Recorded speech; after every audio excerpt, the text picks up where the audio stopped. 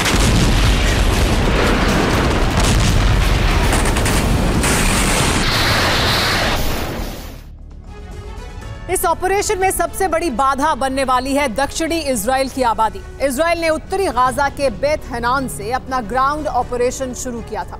यहां की आबादी 63,000 है। ऑपरेशन के बाद लोग यहां से विस्थापित हुए।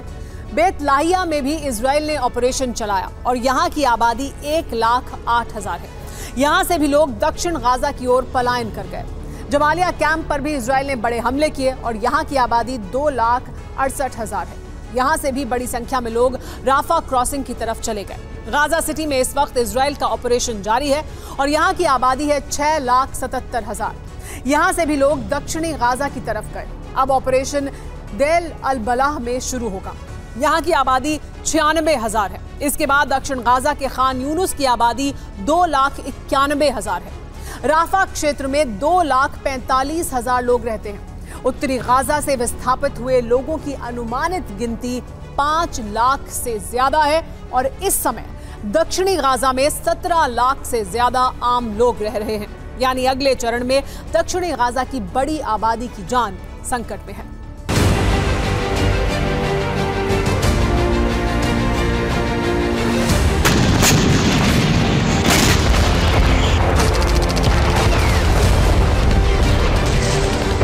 दक्षिणी गाजा के इस मिशन को ऑपरेशन डेविड स्टार नाम दिया गया है।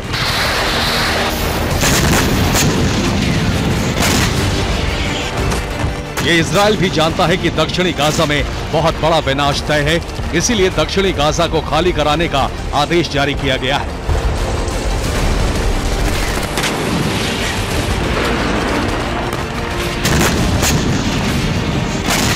नवंबर को इजरायली सेना ने खान यूनिस पर पर्चे गिरा। लोगों को खान यूनिस छोड़ने का आदेश दिया गया है। अल करारा, बानी सुहेला और अब्सान के लोगों को घर छोड़ने की सलाह दी गई है। आईडीएफ ने कहा है कि लोग गाजा इजराइल बॉर्डर के नजदीक पहुंच जाएं।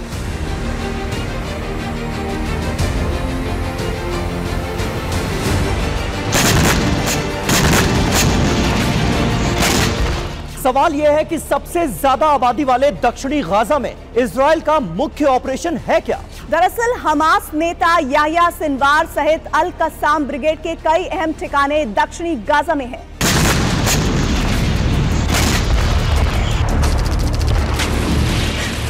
इसीलिए दक्षिणी गाजा पर ऑपरेशन शुरू हो चुका है और इजराइल के मेन टारगेट हैं हमास नेता याह्या सिनवार के भाई महमूद सिनवार का घर, अल कस्साम ब्रिगेड का कमांडर मोहम्मद दाइफ का घर, अल करारा और बानी सुहेला में अल कस्साम के मिलिट्री बेस।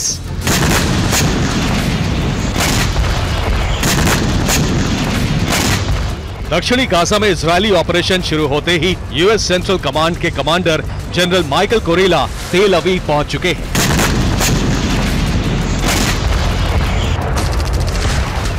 दक्षिणी गाजा में इजराइल को सबसे ज्यादा मुश्किलें होने वाली हैं।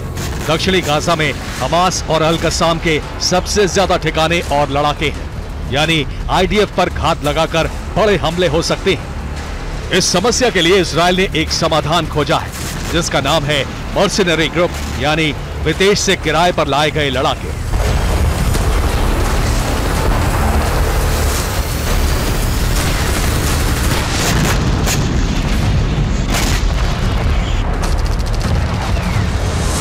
स्पेनिश अखबार एल मुंडो का दावा है कि आईडीएफ ने पीएमसी यानी प्राइवेट मिलिट्री कंपनी गाजा पट्टी में उतार दी है। स्पेन सहित कई देशों से पीएमसी के लड़ाके बुलाए गए। गाजा पट्टी में फ्रंट लाइन पीएमसी लड़ाकों को सौंपी गई है।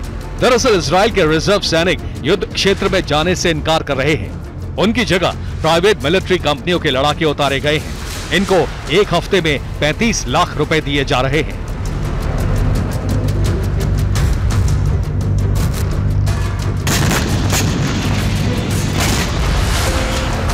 प्राइवेट मिलिट्री कंपनी और आईडीएफ ने मिलकर ऑपरेशन डेविड स्टार शुरू कर दिया है और दक्षिणी गाजा में उत्तरी गाजा से बड़े विनाश का चरण शुरू हो चुका है।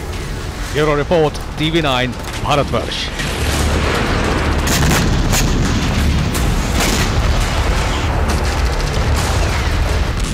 यरूशलेम चेक पॉइंट पर गोलीबारी है। इजरायली पुलिस पर हमास ने बड़ा हमला किया है। इजरायली पुलिस की जवाबी फायरिंग भी जारी है, ऐसी जानकारी मिल रही है। कल हुआ था चेक पॉइंट पर हमला।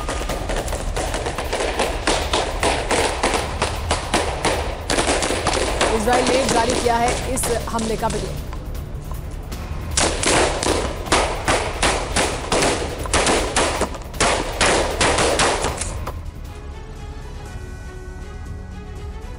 हमास के बहुत ही खतरनाक प्लान की जानकारी सामने आई है। हमास इस वक्त गाजा में जिस रणनीति पर काम कर रहा है, उससे एटमी विस्फोट होने की संभावना बहुत बढ़ गई है। हमास चाहता है कि इजरायली सेना युद्ध में एटम बॉम्ब का इस्तेमाल करे, ताकि इजरायल पूरी दुनिया की नजर में विलन बन जाए। इसके लिए हमास युद्ध को लंबा खींच रहा है, ताकि बढ़ते अंतर्राष्ट्रीय दबाव की वजह से नेतन्याहू सेना परमाणु विस्फोट कर दे। सवाल यही है कि क्या एटमी विनाश बहुत निकट आ गया है?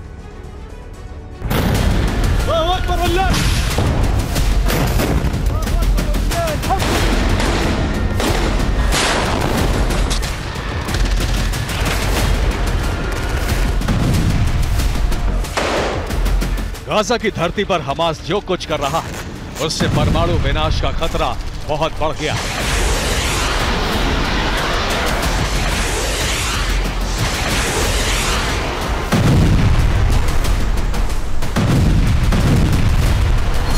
हमास इस वक्त जिस रणनीति के तहत युद्ध लड़ रहा है, वो गाजा में न्यूक्लियर सुनामी ला सकता है।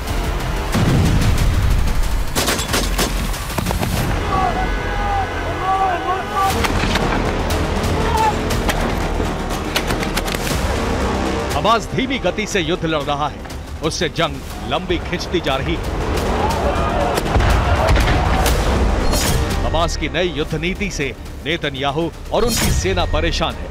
ऐसे में जल्द युद्ध खत्म करने के लिए इजरायल परमाणु धमाका कर सकता है।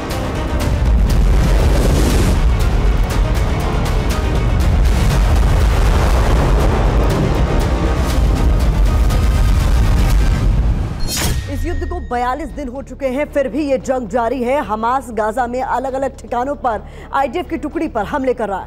युद्ध लंबा खिंचता चला जा रहा है और इस दौरान इजरायल पर अंतर्राष्ट्रीय दबाव लगातार बढ़ता जा रहा है।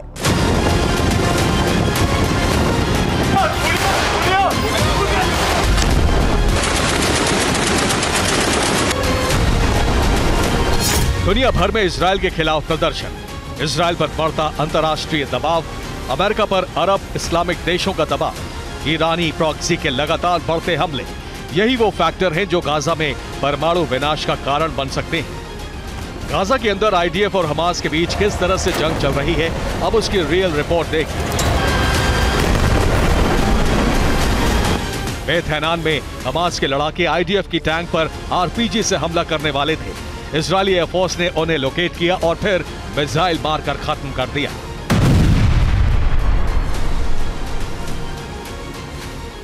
गाजा में इस इमारत की छत पर हमास का एंटी टैंक स्क्वाड मौजूद था। इजरायली एयरफोर्स ने इसे भी तबाह कर दिया। उत्तरी गाजा में इजराइल ने भीषण बमबारी की तो आसमान में बारूदी धुएं का बहुत बड़ा गुबार नजर आने लगा। इजराइल ने गाजा में भीषण बमबारी की तो हमास के ठिकानों के साथ साथ कई गाड़ियां भी जल गईं।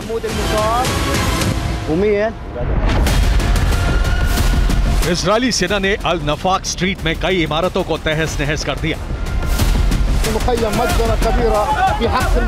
आईडीएफ ने आधी रात को जबालिया कैंप पर एयर स्ट्राइक की।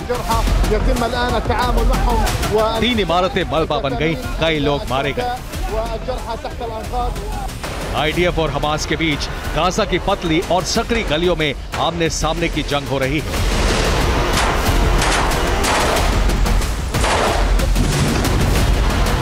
आईडीएफ के जवान गाजा के एक घर में घुसे तो चौंकाने वाली तस्वीर सामने आई। हमास ने यहां बेड में रॉकेट और मोर्टार छिपा रखे थे। इन्हीं हथियारों से हमास लड़ाके इजरायली सेना पर हमले कर रहे थे। आईडीएफ ने इस घर से भारी मात्रा में गोला बारूद और हथियार बरामद किए।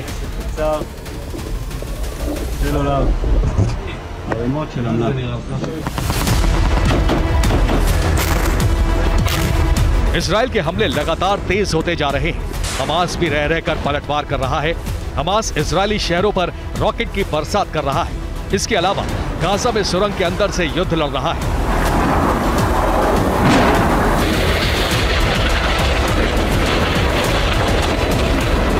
सुरंग युद्ध की इस तस्वीर को देखिए।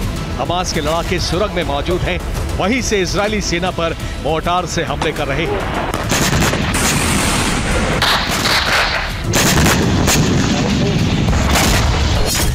सुरंग में ही रॉकेट और मोर्टार का बहुत बड़ा जखीरा मौजूद है। आईडीएफ के लिए यही सुरंग सबसे बड़ी मुसीबत बनी हुई है।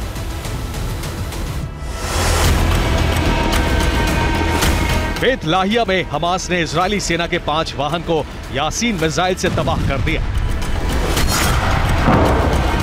सिर्फ हमास ही नहीं, इजराइल पर हिजबुल्लाह और अल कुद्स के लड़ाके भी बारूदी धावा बोल रहे हैं। हिजबुल्लाह लेबनान बॉर्डर के पास मौजूद इजराइल के सैन्य बेस पर लगातार हमले कर रहा है। बॉर्डर पर मौजूद इजराइल के वॉच और कम्युनिकेशन टावर को ध्वस्त कर रहा है। हिजबुल्लाह ने इजरायली मिलिट्री बेस पर हमले का सबसे नया वीडियो जारी किया है।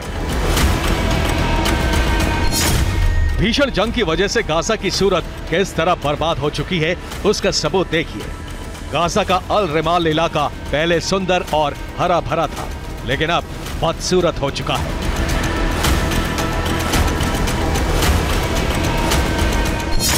गाजा सिटी सेंटर भी तबाह नजर आ रहा है।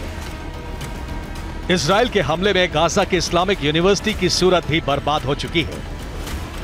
इजराइल के खिलाफ कई फ्रंट खुले हुए हैं। इजराइल कई मोर्चों पर जंग लड़ रहा है। गाजा युद्ध न सिर्फ लंबा खिंचता जा रहा है बल्कि इसका विस्तार भी होता जा रहा है। लंबा खिंचता युद्ध और इजराइल पर बढ़ता दबाव गाजा में परमाणु विनाश की वजह बन सकता है। अगर ये दबाव और बढ़ा तो इजराइल एटम बम से हमला कर सकता है। अघोषित रूप से इजराइल के पास करीब 200 एटम बम है। गाजा युद्ध में नेतन्याहू सेना इसका इस्तेमाल कर सकती है। स्वतंत्र पत्रकार सैम हुसैनी ने इस बाबत बहुत बड़ा और चौंकाने वाला दावा किया है। उनके मुताबिक इजराइल के परमाणु हथियार ही उसे वॉर क्राइम के दंड से बचा रहे हैं। इजराइल इन्हीं हथियारों के दम पर कई देशों को आंख दिखा रहा है। इजराइल इतना आक्रामक है कि वो एटमी हथियारों का इस्तेमाल कर सकता है। इतना ही नहीं, सैम हुसैनी ने यह भी कहा है कि इजराइल के पास एटमी हथियार हैं। इसी डर से ईरान समेत कई देश उस पर हमला नहीं कर रहे, क्योंकि उन्हें डर है कि नेतन्याहू की सेना आत्मरक्षा के बहाने परमाणु धमाका कर सकती है। तो सवाल यही है कि क्या अब परमाणु विस्फोट की तारीख बहुत निकट आ गई है? Bureau report, TV9 Bharat. Gaza में इजरायली डिफेंस फोर्स की हमास के ठिकाने पर जीत दर्ज हुई है। टैंकों से बनाया है झंडे का सितारा। जान गंवाने वाले जवानों को किया है याद। गोलानी फाइटर्स ने साथियों को याद किया, किस तरह से देखिए।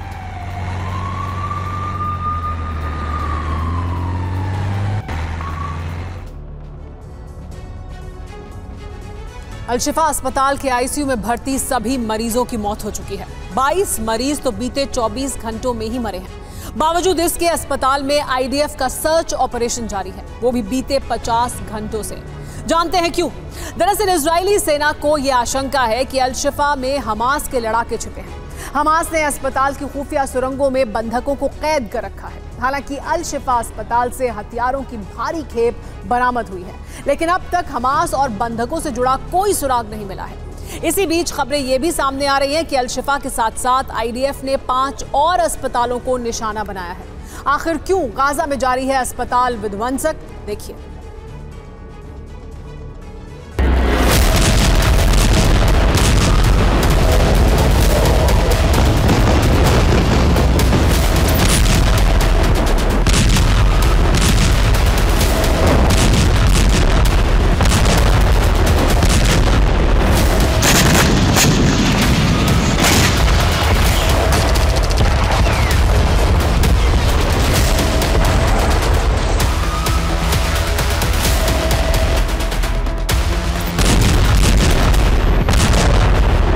जोरदार धमाके के साथ गाजा के सबसे बड़े अस्पताल अल शिफा को उड़ाया गया।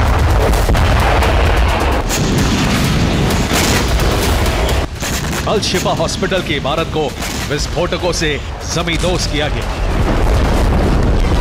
और इसके बाद शुरू हुआ अल शिफा हॉस्पिटल में आईडीएफ का सर्च ऑपरेशन। बीते 50 घंटों से आईडीएफ की कमांडो ब्रिगेड अल शिफा अस्पताल का कोना कोना खंगाल रही है। अस्पताल के बेसमेंट से लेकर ऊपरी मंजिल तक मौजूद हर कमरे की तलाशी ले रही है। जानते हैं क्यों? दरअसल इजराइल को इस बात की पूर्ण आशंका है कि अल शिफा अस्पताल को हमास ने आतंक का हेडक्वार्टर बना रखा था। हॉस्पिटल की आड़ में हमास के लड़ाके यहां खूनी साजिश रच रहे थे। यकीन मानिए, इजराइल का दावा कुछ हद तक सच साबित होता दिखाई दे रहा है, क्योंकि अल शिफा अस्पताल से हथियारों का जखीरा बरामद हुआ है। दर्जनों AK-47, RPGs, ग्रेनेड और स्नाइपर राइफल मिली हैं। इसके अलावा हॉस्पिटल परिसर में एक सुरंग भी तलाशी गई है। विशेष बल अल शिफा अस्पताल के अंदर भी काम कर रहे हैं। वहां अहम सबूत मिले हैं, साथ ही ऑपरेशन जारी है। हमास पर दबाव बढ़ाया गया है और कई मुख्यालयों को नष्ट किया जा रहा है। ज्यादा से ज्यादा सुरंगों को नष्ट किया जा रहा है। हमास के लड़ाकों को खत्म किया जा रहा है। गाजा के अल शिफा अस्पताल से बारूदी साजिश से जुड़े जो सबूत जुटाए गए हैं, यकीनन वो हैरान कर देने वाले हैं, क्योंकि इजराइल का खुफिया विभाग आईडीएफ बार बार ये दावा कर रहा था कि हमास गाजा में मौजूद अस्पताल को मिलिट्री बेस के तौर पर इस्तेमाल कर रहा है। इतना ही नहीं, इजराइल ने यह भी दावा किया है कि अल शिफा अस्पताल में हमास के लड़ाके छिपे हैं। हॉस्पिटल में बंधकों को भी कैद करके रखा गया है। अल शिफा हॉस्पिटल में हमास की सुरंगें भी मौजूद हैं। अल शिफा अस्पताल में ये सारे हथियार नहीं थे। अस्पताल में हमास के सेंटर और कंट्रोल रूम नहीं है। हम हमेशा इन कामों के लिए अस्पताल चयन नहीं करते हैं।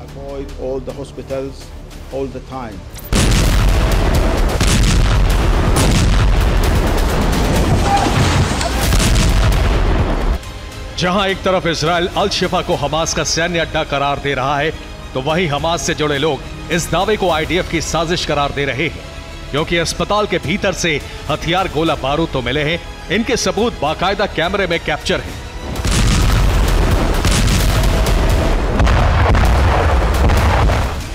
लेकिन बड़ा सवाल यह है कि 50 घंटे के सर्च ऑपरेशन के बाद भी अब अस्पताल में हमास के लड़ाकों और बंधकों का कोई सुराग नहीं मिला है। शायद इसी के चलते अब इजराइल पर दबाव बढ़ गया है कि वो अपने आरोपों को साबित करे। आईडीएफ का 20 घंटे के बाद अल शिफा अस्पताल में तीसरा प्रवेश। आईडीएफ कमजोर थ्योरी के साथ बाहर निकलती है। ये साफ है कि उसने जिन बरामद हथियारों को अपने दावों को सही ठहराने वाला सबूत कहा, वास्तव में वो गलत था।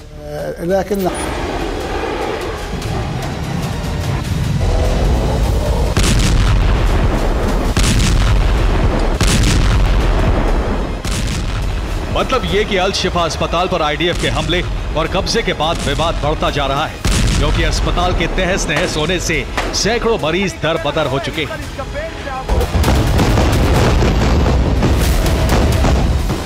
किसी को इलाज नहीं मिल रहा।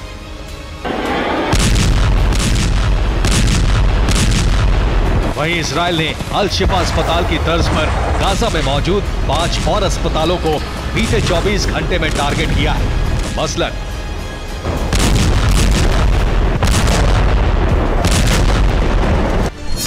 अल कुद्स अस्पताल, रंतीसी अस्पताल, अल एहली बैपिस्ट हॉस्पिटल, इंडोनेशिया अस्पताल, इब्ने सिना हॉस्पिटल, यानी अल शिफा हॉस्पिटल के साथ साथ आईडीएफ इन 5 अस्पतालों पर भी बमबारी कर रहा है। इजरायली सेना की तरफ से ताबड़तोड़ हमले किए जा रहे हैं क्योंकि इजरायल का आरोप है कि हमास ने गाजा और वेस्ट बैंक में मौजूद तमाम अस्पतालों में सुरंगें बना रखी हैं। हथियारों का भारी जखीरा अस्पताल में छिपाया गया है। यहां तक कि हमास के चंगुल में फंसे बंधकों को भी इन्हीं अस्पतालों में रखा जा रहा है।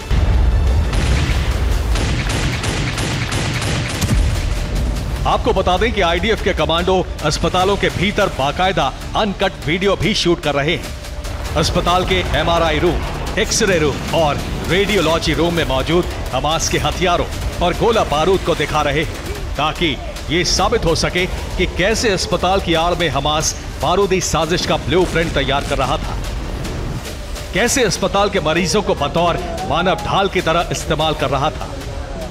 צה"ל מצאו היום פיר תת-קרקעי। सेना ने भूमिगत अल शिफा अस्पताल पाया। हमारे बलों ने उसके बुनियादी ढांचे को नष्ट कर दिया। हमें अस्पताल में हमसा वाहन भी मिला जिसे 7 अक्टूबर के हमले के लिए तैयार रखा गया था। 7 באוקטובר ולא יצא לדרך। तमाम विरोधों और दबाव के बावजूद जिस तरह गाजा से वेस्ट बैंक तक आईडीएफ का ऑपरेशन हॉस्पिटल एक्टिव हुआ है, वो इस बात का संकेत है कि चाहे कुछ भी हो जाए, इजराइल हर हाल में हमास का खात्मा करेगा, चाहे वो गाजा में मौजूद किसी भी बिल में छिपे हो।